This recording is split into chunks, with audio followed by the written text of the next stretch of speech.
Hello everyone and welcome to the channel. In this video, I will show you how to change Spectrum Wi-Fi to 2.4 GHz. Make sure your router and your computer are on the same network. The first step is to access your router's admin panel, which is typically done by entering the router's IP address into your web browser's address bar.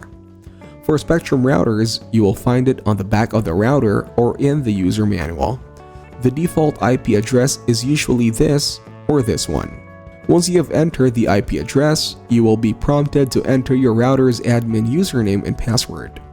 If you haven't changed these credentials, you can typically find the default login information printed on a sticker on the router or in the router's documentation. After successfully logging into your router's admin panel, you will need to navigate to the wireless settings section. Navigate to Advanced and reach to Network, then Wireless and Basic and click on Frequency box. In the wireless settings section, you should see separate entries for your router's 5 GHz and 2.4 GHz networks. These may be labeled with a frequency band or with different network names.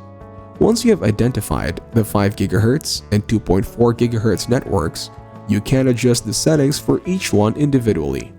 Depending on your needs, you may want to enable or disable one of the networks, change the network name, adjust the security settings, or modify other advanced options.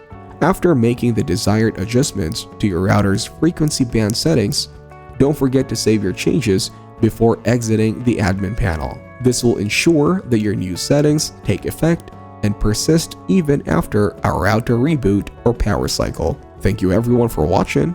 Hope you got some value. Make sure to like the video and subscribe to our channel. Leave a comment down below. See you in the next one.